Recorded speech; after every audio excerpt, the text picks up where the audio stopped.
Good morning, student of Standard 3rd English Medium. Today we are going to learn the subject EVS Science Lesson number 6, Getting to Know the Place We Live in of Standard 3rd. Okay. See.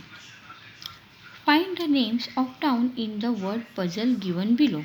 यहाँ पे आपको एक puzzle दिया है, उसमें से आपको अपने टाउन का मतलब आप कौन से टाउन में रहते हो, कौन सी सिटी में रहते हो, उसका नाम आपको फाइंड करना है. सी PUNE पुणे. हम लोग पुणे में रहते हैं कि नहीं?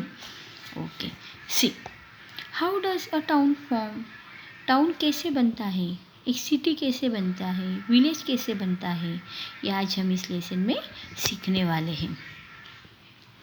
In very old times, before man began farming, he lived a nomadic life. He was dependent on hunting animals and gathering fruit, roots and bulbs for food. बहुत पुराने ज़माने में क्या था कि लोगों को मतलब बिफोर मैन बिगन फार्मिंग मतलब खेती करने से पहले लोगों को खेती करने की जानकारी तभी नहीं थी. तो उसके पहले लोग कैसे जीते थे, कौन सी लाइफ जीते थे, तो वो एक नोमैडिक लाइफ जीते थे. मतलब वो क्या करते थे, वो हंटिंग शिकार करते थे और वो ही खाते थे. जो पेड़ पे जो फ्रूट्स मिलते थे वो फ्रूट्स खाते थे. फिर जो रूट्स ज़मीन के अंदर के जो फ्रूट्स मिलते थे, जो सब्जियां मतलब फ्रूट्स वगैरह जो मिलते थे, रूट्स वगैरह जो रहते थे ना, बल्ब्स वगैरह, वो खाते थे. और वो एनिमल्स के शिकार करते थे, एनिमल्स के, और वो खाते थे. उन्हें मतलब खाने की भी मतलब उन्हें नॉलेज नहीं थी, कैसे खेती करना है, कैसे खाना है वगैरह, अच्छी चीज़ें कैसे खानी, ये उनको बिल्कुल पता नहीं था. तो वो क्या करते थे, हंटिंग करके जो फ्रूट्स वगैरह रूट्स वगैरह रहते थे वही वो खाते थे. Later man learned to grow crops. He began to settle where he found suitable land and water. और जब वो मतलब जो आदमी इंसान क्रॉप्स ग्रो करना सीखा, खेती बाड़ी करना जब वो सीख गया, तो वो उसने ऐसी एक जगह ढूंढी जहाँ पे उसे मतलब ऐसी एक ज़मीन ढूंढी जहाँ पे उसे खेती करने के लिए वो ज़मीन सूटेबल हो. और खेती करने के लिए क्या ज़रूरी होता है, वाटर, पानी. तो जहाँ पे लैंड एंड पानी वाटर अवेलेबल हो, ऐसी सूटेबल प्लेस आदमी ने ढूंढी. People began to build houses in such places and settle there. और फिर क्या किया, लोगों ने वहाँ पे अपने घर बनाए और वहाँ पे रहना उन्होंने स्टार्ट किया. और वहाँ पे वो खेती करने लगे और खेती करके जो मिलता था वो खाने लग गए. They began to help each other in farming. वो एक दूसरे को खेती करने में, फार्मिंग में एक दूसरे की हेल्प करने लगे. Their houses were close by. फिर वो एक दूसरे की हेल्प करने लगे खेती करने में, तो उनके घर भी एक दूसरे के क्लोज में मतलब बन गए, एक दूसरे के पास में ही अपने घर बनाने लगे. These settlements were formed. और इस तरह से लोग एक साथ रहने लग गए. इसे सेटलमेंट बोलते हैं. The settlements began to grow bigger. और ये जो छोटी छोटी सेटलमेंट बड़ी होती गई, मतलब एक दूसरे के बाजू में लोग अपने अपने घर बनाने लगे, तो एक दूसरे के बाजू में सबके घर बनने लगे. और ये ऐसे छोटे छोटे घर बनते बनते एक बड़ा विलेज तैयार हुआ, मतलब एक गांव तैयार हुआ. Many settlements merge together to form village.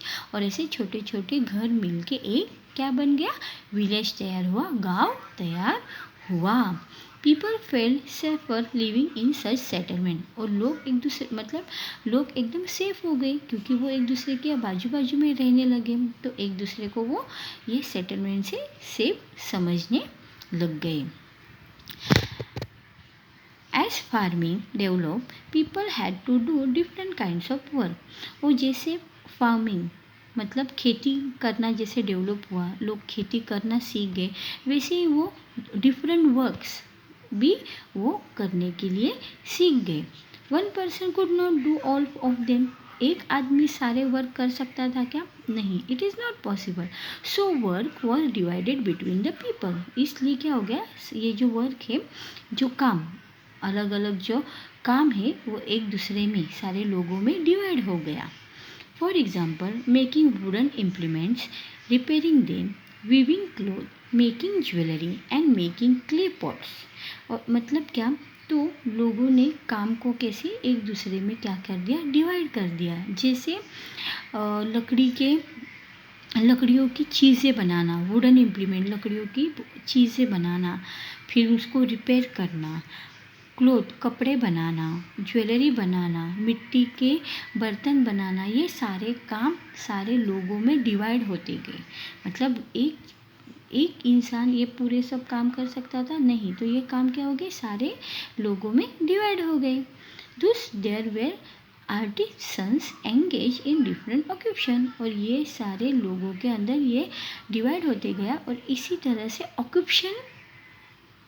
Occupation मतलब ऑक्यूपेशन के बारे में लोगों को जानकारी हुई। मतलब ऑक्यूपेशन मतलब बिजनेस, एक बिजनेस के बारे में लोगों को जानकारी हुई कि जिसे ज्वेलरी बनानी आती है वो ज्वेलरी का ही काम करेगा, और जिसे फिर क्ले के पॉट्स बनाने आते हैं वो क्ले के पॉट्स बनाने। तो उनको नाम भी अलग अलग मिलते गए, जैसे पॉटर, फिर ये गोल्ड मेकर है कि नहीं, टेलर जो कपड़े अच्छे से सी सकता है वो टेलर बन गया, क्लोथ मतलब कपड़े सिलाने लग गया।